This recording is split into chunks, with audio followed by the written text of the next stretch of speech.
Hi everyone! Welcome to Sulit Review. So ito guys yung quick unboxing natin at quick review nitong Infinix Hot 10. Isa rin to sa palagi nyo guys nire-request sa mga comment section dito sa channel na i-review ko. Pero yun guys, ibibigay ko muna yung unboxing, tsaka first impression ko, tsaka quick review na rin tungkol dun sa battery life niya, yung performance, Antutu score, pati yung gameplay. So pag-usapan natin.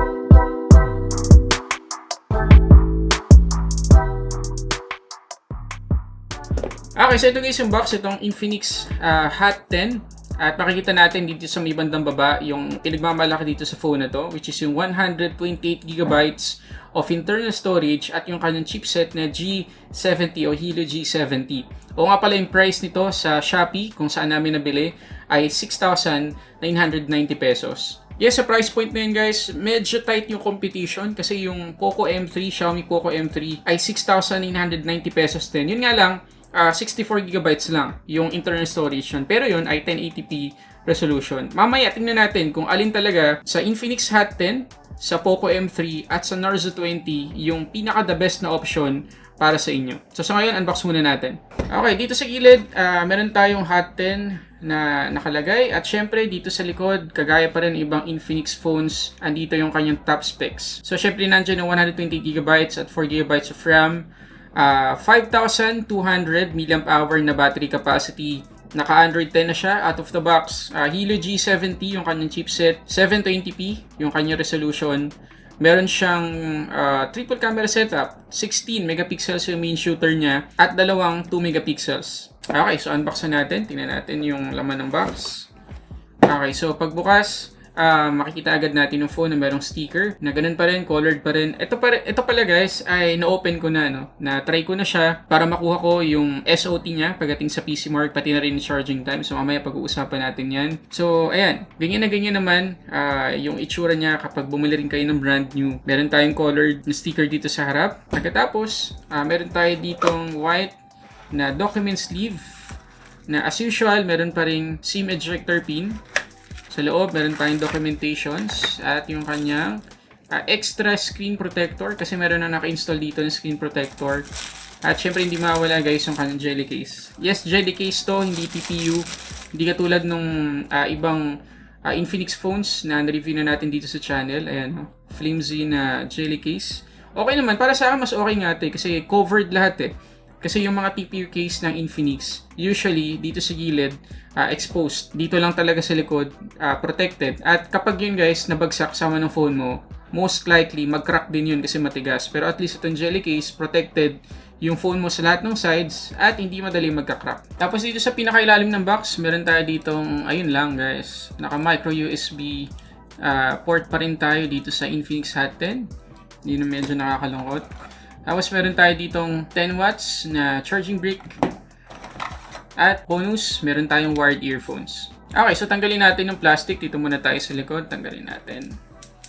At dito naman sa harap.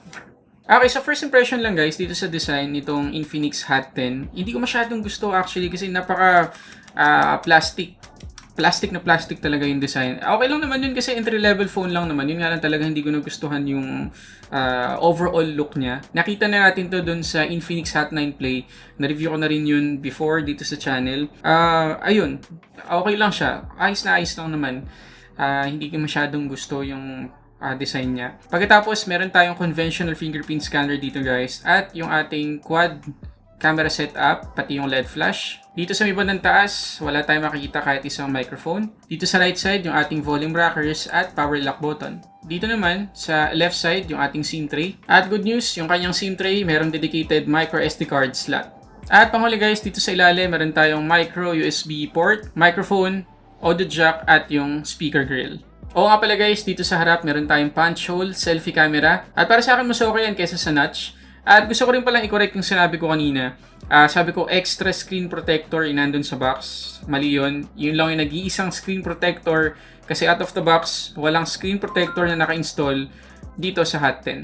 Okay, una natin pag-usapan dito sa Hot 10 ay yung kanyang UI. So, yung UI same pa rin. So, tingnan natin kung ano yung kanyang security patch. So, yung kanyang security patch ay October 5, 2020. So masasabi pa rin natin na updated yan. Pagkatapos, kagaya ng sinabi natin kanina at nakita natin dun sa likod ng box itong phone na to, naka-Android 10 na siya. Pero kagaya pa rin ng ibang Infinix phones, napakadaming bloatware at ads nitong Hot 10. Makikita nyo, ayan o, kapag binuksan natin yung app drawer, merong ads. Kapag binuksan natin randomly yung kanyang notification panel, meron pa ring ads. Pag nag-install tayo, nag-uninstall, meron pa ring ads na lilitaw. And again, way yan ng Infinix para maging mura yung kanilang mga phones. Pero kailangan matuto tayo na i-uninstall o i-disable yung mga ads at mga bloatwares para hindi tayo maanoy. Pagkatapos yung display nitong Hot 10 ay yun nga 720p lang. Pero para sa akin napaka-sharp pa rin ng quality, maganda pa rin para sa price niya. Pero kahit ano pang sabihin ko guys, 720 pa rin yan. At ilang araw na lang, 2021 na. At dapat ngayong mga panahon na to, naka 1080p na sana yung ibinigay dito ng Infinix sa Hot 10. Pero yun nga, 720p. So kahit napaka-sharp nung UI niya, overall, pag nanood ka ng movies or videos, 720 pa rin yung mape-play natin at hindi Full HD. So nakakasira yon ng media consumption. Pero kung ikaw yung tipo ng user na hindi naman palagi nanonood ng movies, pwedeng-pwede sa'yo itong Hot 10.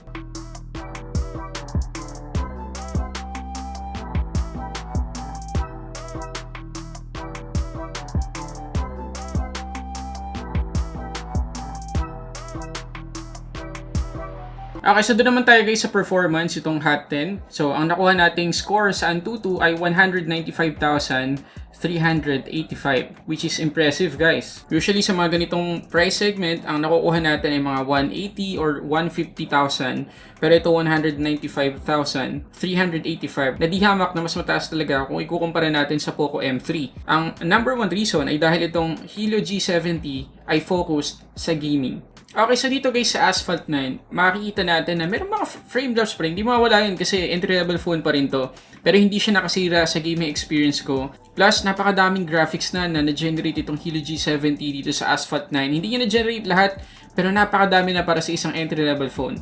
So kung ang habol niyo guys dito sa atin ay yung gaming performance, hindi kayo guys madi-disappoint. Lalo na nakatulong pa yung 720p resolution.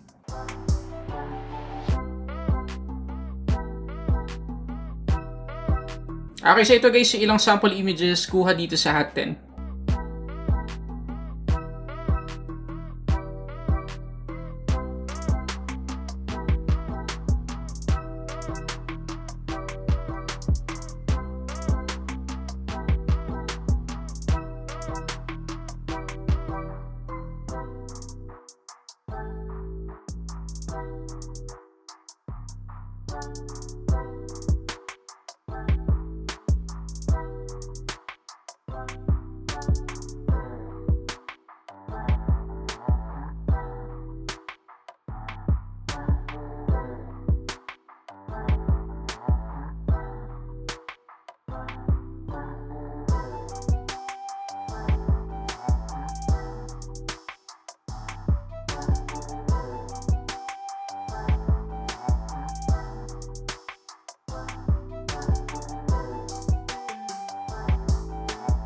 Okay, so dito na tayo guys sa last part itong Hot 10, which is yung battery. So meron siyang 5,200 mAh na capacity na capable sa 10 watts na charging. So ano kuha nating SOT guys dito sa Hot 10? Sobrang ganda guys, 20 hours and 43 minutes. Napakalaking bagay talaga na 720p yung resolution nito pagdating sa endurance ng Hot 10. Pagdating naman guys sa charging, from 17 to 100%, 3 hours and 2 minutes. Yun lang, medyo matagal yung charging time niya. So pag-usapan natin guys yung verdict dito sa Hot 10. Para sa akin, kung endurance yung pag-uusapan, panalo din yung phone na to kasi nga 20 hours guys yung SOT na nakuha natin dito. Pero sobrang lapit na rin nun sa nakuhang SOT ng Poco M3. So medyo talagang mahahati yung decision natin dito. Ang pinakamalaking edge lang na makukuha natin dito sa Infinix Hot 10 ay yung kanyang storage, which is 128GB na. Compared sa 6,990 pesos na price ng Poco M3, 64GB lang yung makukuha natin. Kung gusto nating 128GB, 7,990 pesos yung price ng Poco M3. So kung kaya natin magdagdag ng 1K para sa 1080p display plus Snapdragon 662, kung hindi tayo masyado sa gaming, Poco M3 yung piliin natin. Pero kung okay na sa yung 720p resolution, maganda yung battery life, at talaga ang budget mo lang ay 6,990 pesos, good na yung Infinix Hot 10. Pero wag niyong kalimutan pa rin yung mga napansin nating cons sa buong video na to. Okay, so kanina nyo pa siguro guys papansin dito sa likod ko na meron tayong Infinix S5 Pro.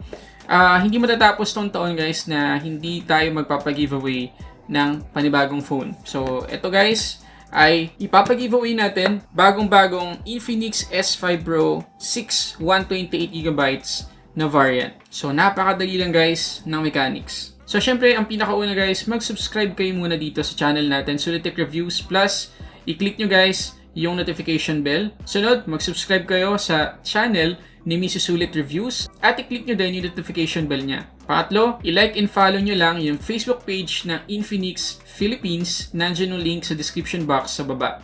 At panghuli, kailangan nyo lang mag-comment dyan sa baba kung bakit kailangan nyo ng bagong phone, specifically itong Infinix S5 Pro. Yun, so ganun lang kasimple guys yung ating mechanics para dito sa giveaway natin. At pipili tayo randomly ng winner at i-announce natin yan sa Instagram pa rin ng Sulit Tech Reviews. So maganda i-follow nyo ako doon. So yun muna guys, maraming salamat sa panonood. Kung nakatulong, please hit the like button below. Mag-subscribe ka na din at i-click yung notification bell. So yun muna, para sa samot-saring unboxing reviews, this is Sulit Tech Reviews.